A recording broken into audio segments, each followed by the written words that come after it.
आदाब दोस्तों, आप देख रहे हैं प्रोग्राम खास मुलाकात। जो हमारी खास मुलाकात की आज की शख्सियत है वो किसी तारीफ की मोहताज नहीं।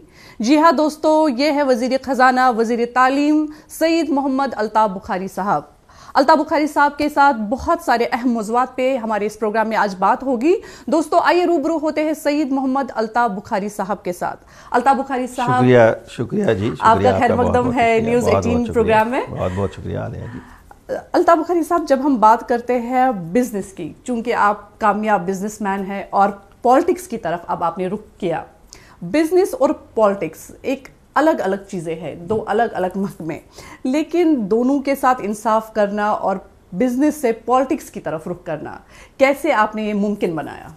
देखिए, मैं बताऊंगा, बिजनेस जब इंसान करता है तो ये अपने फ़र्द के लिए इंसान को होती है, individual, it is for your individual. और आपका अगर फैमिली है, फैमिली के लिए आप करते हैं। तो politics is once you have achieved something in your business, इंसान का शौक़ जब हो कि मैं वाइडर प्लेटफॉर्म पे लोगों की खिदमत करूं, politics is public service. I take it is public service. और अगर किसी को भी लोगों की सेवा करनी है, this is the best platform. जब आप उनके लिए छोटा सा काम करते हैं, you feel the happiness on their face, that makes your day.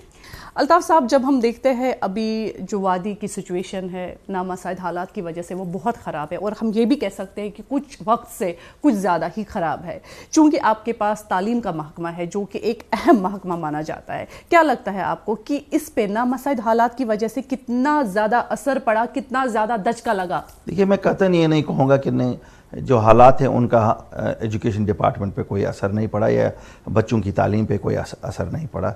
बहरहाल हमने कोशिश की कि बच्चों को जितना भी हम एक्स्ट्रा क्लासेस दे सकें, सिलेबस उनका पूरा करें, एक्स्ट्रा करिकुलर एक्टिविटीज़ की तरफ भी उनका ध्यान ले गए, क्योंकि हमारी वादी में बहुत कुछ करने के लिए नहीं है, एक्स्ट्रा करिकुलर बच्चों के लिए कुछ नहीं है। तो हमने हर एक शोबे में तालीम के, क्योंकि मेरा मानना है कि तालीम खाली पढ़ाई नहीं है, ओवरऑल डेवलपमेंट, पर्सनालिटी डेवलपमेंट जो बच्चों की होती है, हर एक चीज़ का हमने ख्याल रखा।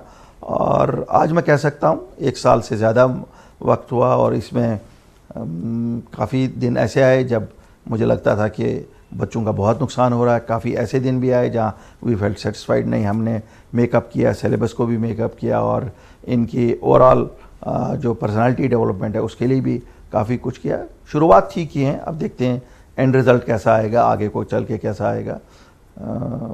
इस साल जो हमारे रिज़ल्ट्स आए, मुझे बड़ी सेटिस्फेक्शन है। Percentages have gone up, pass percentages have also gone up, and the percentage of marks children have achieved, we have around 7,000 distinction holders. तो ये बड़ी बात थी।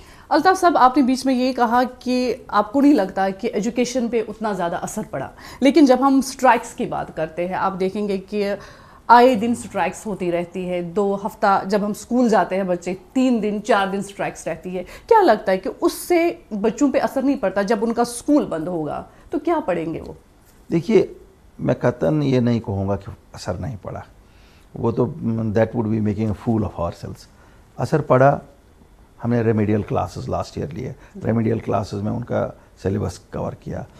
इस साल का हमारा प्रोग्राम है कि हम स्कूल कैलेंडर एक बनाएंगे। स्कूल कैलेंडर में हम नंबर ऑफ़ हॉलीडेज़ कम करने जा रहे हैं, क्योंकि हमारी रियासत में काफ़ी हॉलीडेज़ मिलती हैं। तो संडे को भी स्कूल खुले थे। बिल्कुल सर, ये एक अच्छी चेंज है। This was a voluntary thing, private schools ने वॉलंटरीली किया। अभी ये सरकार की तरफ से नहीं आया था, वॉलंटरी किया, क्योंकि 3-4 दिन बंद रहे लगातार, तो उन्होंने सोचा we can compensate the schools by having school days on the Sunday also. इस तरह जम्मू में फरवरी एंड और मार्च में होता है, एग्जामिनेशंस होते हैं। हम कश्मीर में भी मार्च सेशन करने जा रहे हैं।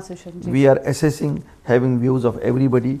मैं नहीं कहूँगा 100% हमें इस पे सपोर्ट मिल रहा है, but majority around 85 to 87% is in favour of this. So it will go to the cabinet, इंशाल्लाह यू विल सी। उससे भी वर्किंग नंबर ऑफ डेज ज़्यादा मिलेंगे, नंबर 1। नंबर 2, आपने देखो हमारी रियासत में बच्चों को हम मशीन की तरह इस्तेमाल करते हैं। सुबह 6 बजे जाओ जी कोचिंग सेंटर, 9 बजे वापस आओ, 9:30 बजे स्कूल जाओ, 3 बजे स्कूल से वापस आए, 4 बजे फिर ट्यूशन के लिए जाओ। कोचिंग सेंटर्स इतने और कोचिंग सेंटर्स में मान सकता हूँ, अगर आप कोचिंग हायर क्लासेस के लिए कराएंगे जहाँ प्रोफेशनल कोर्सेज के लिए जाना है, अब तो चौथी, पाँचवीं, छठी, सातवीं, आठवीं का भी हम कोचिंग कराते हैं। मुझे मालूम नहीं है इसे मैं ह्यूमन राइट अब्यूज़ कहूँ, करता कौन है? पेरेंट्स करते हैं। क्यों करते हैं? तो इस मार्च सेशन से मुझे ये लगता है कि शायद पेरेंट्स को सेटिस्फेक्शन रहेगी, 3 महीने दिसंबर, जनवरी, फरवरी हॉलीडेज मिलेंगे, ये कोचिंग का बाजार कम हो जाए, exploitation of my children will get reduced. और आपने ये भी कहा कि आपको कोई एक नया कैलेंडर आने वाला है जिसमें बहुत सारा चेंज होगा स्कूलों के हवाले से। क्या हम उसमें ये उम्मीद रख सकते हैं कि जब आए दिन हड़ताल रहती है, आए दिन स्ट्राइक्स रहते हैं, उस वजह से स्कूल्स बंद रहते हैं, लेकिन संडेज को हड़ताल नहीं होती है, स्ट्राइक नहीं होती है, ऑलरेडी स्कूल वालों ने छुट्टियां की होती है, संडेज को भी स्कूल खुले रहे? देखिए, मैं बताऊंगा जो ये कैलेंडर होगा ये स्पेसिफिकली डील करेगा कि अगर हफ्ते में 3 दिन स्कूलिंग के ज़ाया हुए, कोई भी 3 दिन जी, so we will compensate it with immediate जो बाकी दिन हमारे हैं। अगर उसमें संडे होगा, संडे को भी काम होगा। इसी तरह हमारे यहाँ छुट्टियाँ इतनी हैं, 40 दिन की साल में पूरी स्कूलों में छुट्टियाँ हैं, शायद वो भी हम रिड्यूस कर लेंगे। जो इम्पोर्टेंट हमारे मजहबी त्यौहार हैं या नेशनल डेज हैं, शायद उसी दिन छुट्टी करेंगे, बाकी छुट्टियां नहीं करेंगे। तो कोशिश है, हम भी चाहते हैं कि ज़्यादा से ज़्यादा बच्चे स्कूलों में रहें। जी अल्ताफ़ साहब, आपने ये जो बातें की है काफ़ी खुश आइन बातें हैं। दोस्तों और भी बातचीत होगी अल्ताफ़ बुखारी साहब के साथ, लेकिन दोस्तों यहाँ पे हमें रुकना पड़ेगा एक छोटे से ब्रेक के लिए। आप कहीं मत जाइएगा, बहुत जल्द लौटेंगे छोटे से ब्रेक के बाद।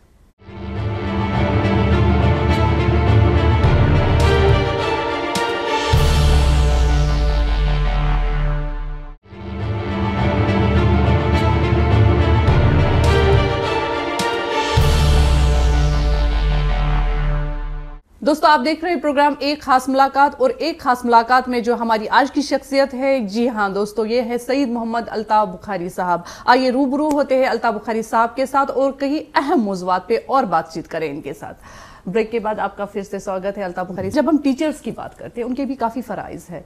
आपने ये भी देखा होगा कि जो बायोमेट्रिक सिस्टम है हर एक महकमे में अब ये ज़रूरी माना जाता है ताकि हाज़िरी को यकीनी बनाया जाए, अटेंडेंस जो होती है।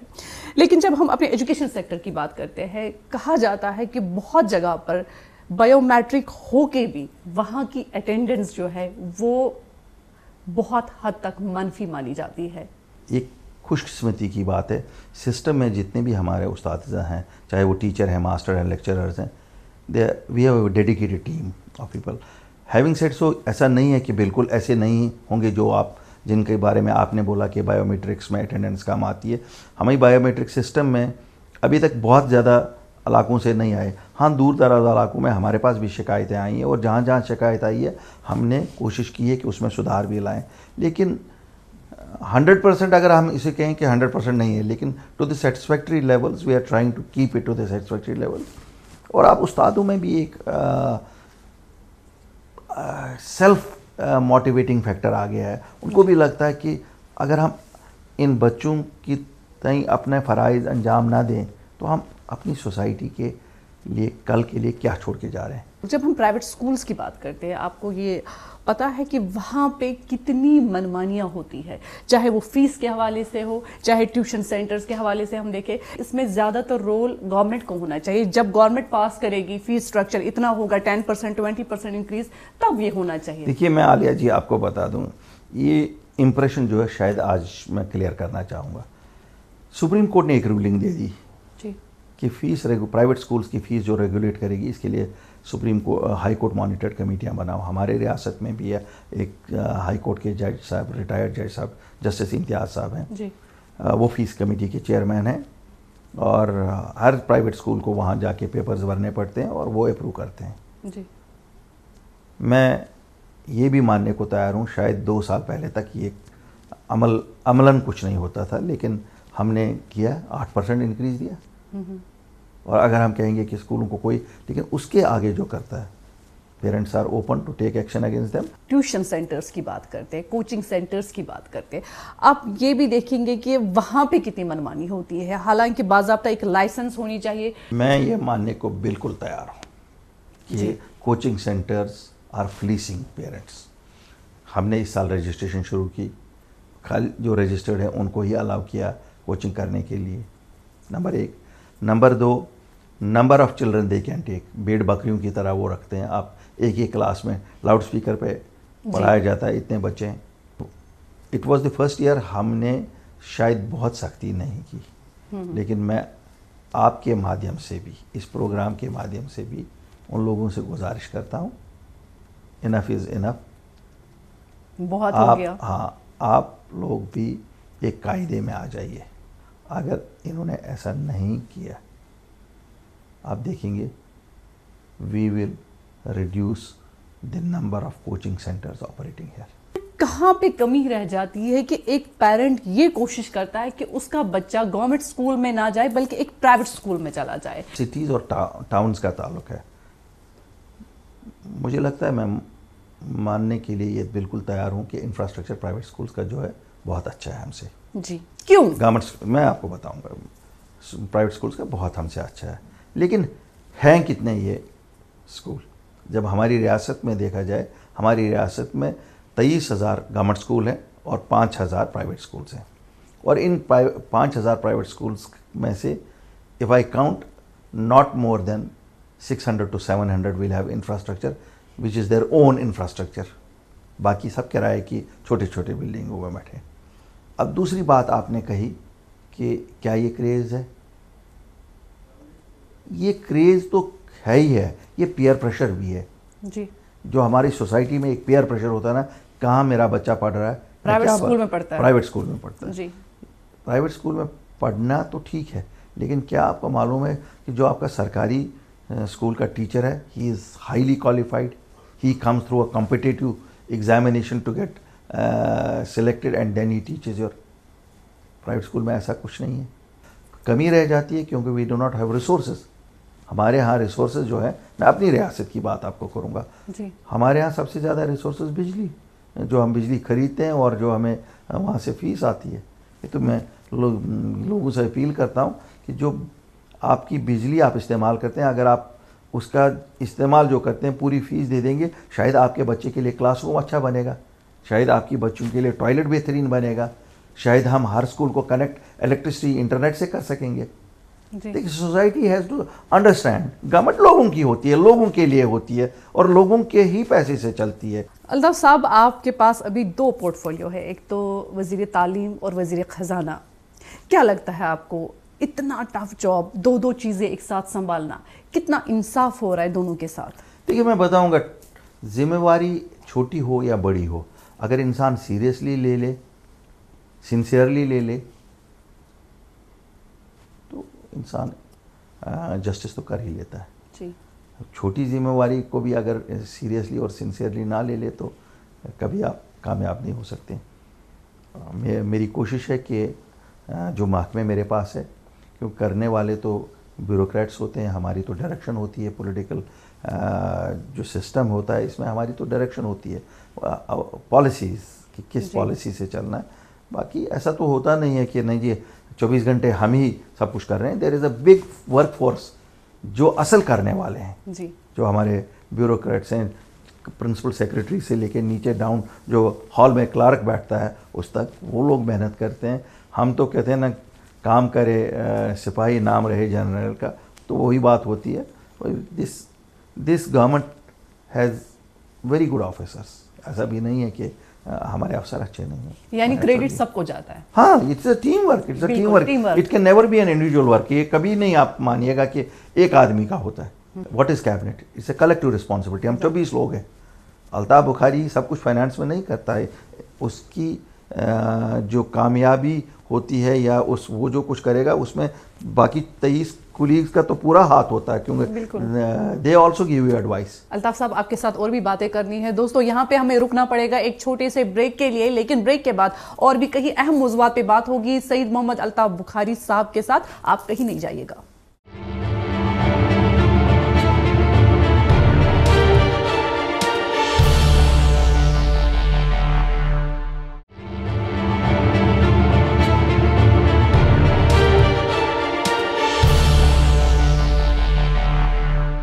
दोस्तों, खास मुलाकात में हमारे साथ है सईद मोहम्मद अल्ताफ बुखारी साहब।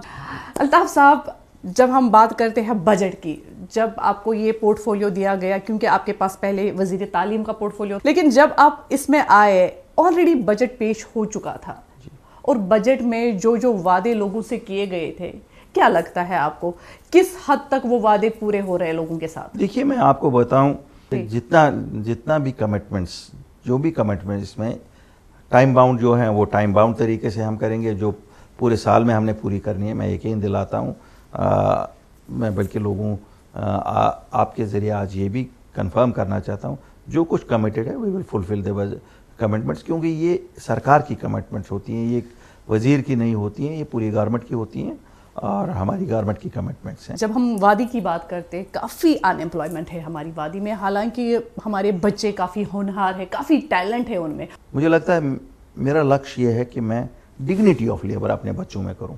ये बात सही आपने कही, हम पढ़े लिखे लोग हैं, हमारे बच्चे पढ़े लिखे हैं, लेकिन कितने बच्चे हमारे ये समझते हैं कि कोई भी काम करने में डिग्निटी इंसान की लूज़ नहीं होती है। आप देखिए, हमारे यहाँ जो हमारा अपना हुनर है बहुत इतना जो अच्छा, हमारा हैंडीक्राफ्ट है, हैंडीक्राफ्ट की छोड़िए ना बात, आप कारपेंटर की बात करिए जी। कश्मीरी कारपेंटर जो आपको मिलेगा 1100-1200 रुपये वो कमा लेता है। क्या हमारे बच्चे तैयार हैं? वो कहते हैं हम तो ग्रेजुएट हैं, ग्रेजुएट थोड़ा ये काम करेगा। बिल्कुल। आप इसी तरह लीजिए, हमारे इंजीनियर्स हैं ITI से जो निकले हैं या दूसरे निकले हैं, plumbers, these are they have to understand there is dignity in doing everything. कोई चीज़ छोटी नहीं होती है। मुझे ये भी लगता है कि जो हमारी यूथ है उनको ये भी होना चाहिए कि कुछ ऐसी स्कीमें हो जो आपकी तरफ से इंट्रोड्यूस हो, जहाँ पे उनको लोन मिले या सरकार या बैंक की तरफ से, जहाँ पे वो अपने हुनर का क्या कहे कि अपने हुनर का बाज़ाब्ता शो कर सकते। देखिए, ED है आपका, वहाँ लोन मिलता है, इजीली मिलता है, डिस्ट्रिक्ट इंडस्ट्री सेंटर से मिलता है। लोगों को थोड़ी सी तवालत तो उठानी पड़ती है, लेकिन to achieve something you will have to do that. बाकी फाइनेंशियल नॉर्म्स तो मीट करने ही पड़ते हैं, क्योंकि पहले financial institution safety of the money देखता है, बाकी बहुत ज़्यादा कुछ नहीं है। लेकिन सेल्फ एम्प्लॉयमेंट में काफ़ी सारी स्कीमें हैं गवर्नमेंट की, जहां हम खुद मदद करते हैं। टीचर्स भी कहते हैं कि जो उनकी सैलरी, उनकी तनख्वाह होती है, वो भी उनको वक्त पे नहीं मिलती है, उसमें काफ़ी देरी हो जाती है, कभी 2 महीने, कभी 3 महीने के बाद भी। ये देरी क्यों? देखिए, ये आप जिन टीचर्स की बात कर रहे हैं, ये सर्व शिक्षा अभियान में लगे हैं, SSA में लगे हैं। गवर्नमेंट ऑफ इंडिया से इनके लिए पैसा आता है, हर साल प्रोजेक्ट PAB उनकी होती है, उसमें अप्रूव करते हैं। पिछले 2 सालों से कट लगा, 1880 करोड़ हमारी तनख्वाह उनकी बनती है साल की, हर महीने 140 करोड़ रुपए के करीब बनती है। पिछले साल 700 करोड़ की कट लगा, इस साल 500 करोड़ का। फिर हम स्टेट गवर्नमेंट से कोशिश करते हैं कंपनसेट करने को। मैं ये मानने को बिल्कुल तैयार हूँ, एवरेज में 2 महीने उनको डिले चल रही है। पहले ये 7 महीने का डिले चल रहा था, अब 2 महीने पे। मेरी कोशिश होगी कि मैं इसको 1 महीने पे पहुंचा दूं। जी, कोशिश है, उनको भी मालूम है हम कोशिश कर रहे हैं। उनके मुतालबा तो सही है, इसमें बिल्कुल दो राय मेरी नहीं, लेकिन ये सिस्टम में ही ऐसी खामियां रही हैं कि शायद जिस वक्त हमने लगाए उस वक्त रिसोर्सेज पे हमने नज़र नहीं डाली। और आगे जितना जितना अब आजकल हम नया कोई भी रहबर तालीम नहीं लगाते हैं, इसीलिए नहीं लगाते क्योंकि जब हमारे पास जो लगे हुए हैं उनको वक्त से सैलरी देने के लिए नहीं है, तभी हम आरटीज नए नहीं लगाते।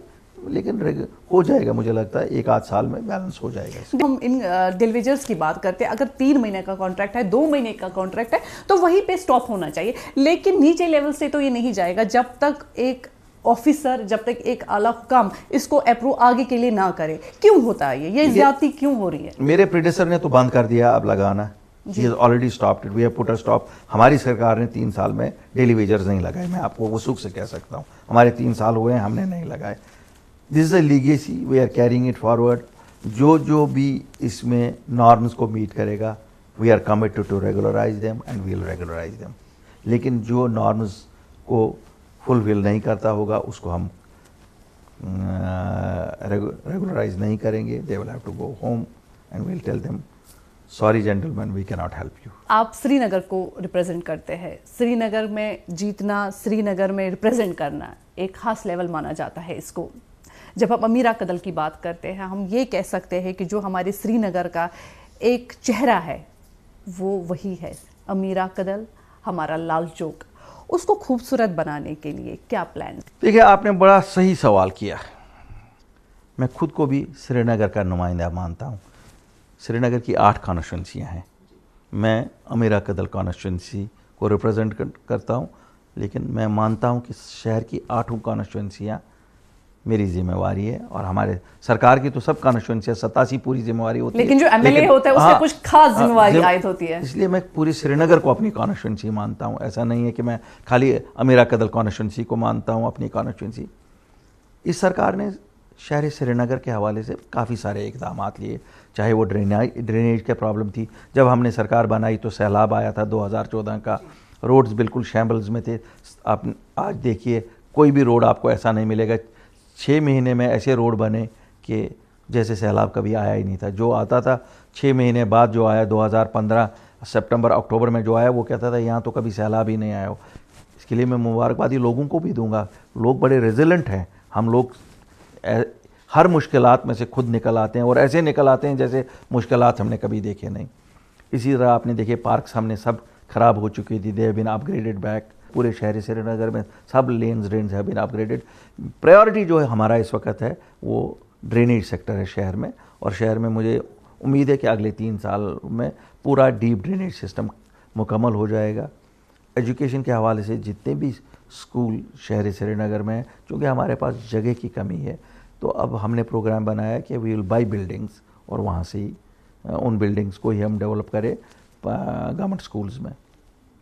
इंफ्रास्ट्रक्चर हमने सब स्कूलों का अपग्रेड किया है। 1 साल में आप देखेंगे इंफ्रास्ट्रक्चर में टाइम लगेगा।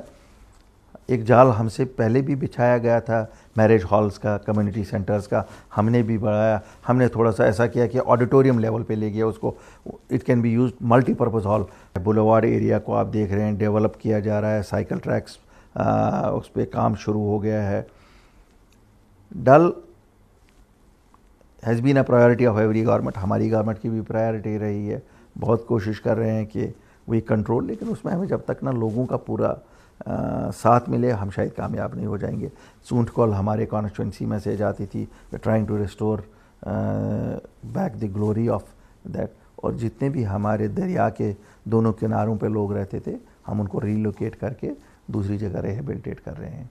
हैविंग सेड दैट, मैं आपको ग्राउंड्स की बताऊंगा। आपका फुटबॉल ग्राउंड बना, पहले ऐसे आपके ग्राउंड स्टेडियम, बख्शी स्टेडियम, उसकी पहली बार मुझे लगता है पिछले 50 साल में 100 crore rupees project is going on. दूसरे और भी ग्राउंड्स बन रहे हैं। हेल्थ सेक्टर में हमारा चिल्ड्रन अस्पताल बेमिना में तैयार हो गया। वुमेन एंड चिल्ड्रन हॉस्पिटल तैयार होने की तरफ जा रहा है। कहने का मतलब है कि शहर फोकस तो हो गई, हर सरकार का फोकस रहा है। हमारा थोड़ा हमारी पार्टी की 5 सीटें हैं, इसलिए तो ज़्यादा ही फोकस है। तो लाल चौक को भी कोशिश की जा रही है, right from radio station up to old Amira Kadal bridge, इसको भी हम डेवलप करें, ताकि शाम को 6 बजे के बाद जो शहर बंद हो जाता है, इसमें एक नई जान फूंकना चाहते हैं। अल्लाह करे थोड़ी सी स्पेस हमें मिले, पीस थोड़ा सा रहे, आप पूरी वो डेवलपमेंट देखेंगे। मुझे लगता है कि हमारी सरकार की जो पॉलिसीज़ हैं, they are people friendly, and we have an agenda which is also a political agenda and a development agenda। मुझे कतन ये मानने में कोई ये दिक्कत नहीं है कि शायद पॉलिटिकल एजेंडा पे काफ़ी कुछ अभी नहीं हुआ है, लेकिन we are in a coalition government.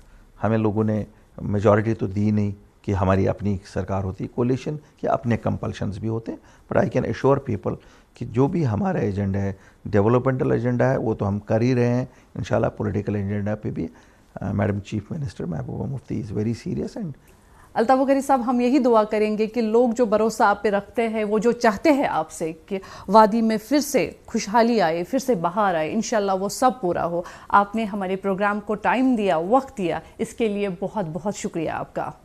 शुक्रिया आलिया जी, आपका भी। तो दोस्तों, इसी के साथ हमारा ये प्रोग्राम एक खास मुलाकात ख़त्म होता है। हमें दीजिए इजाज़त। खुदा हाफिज़।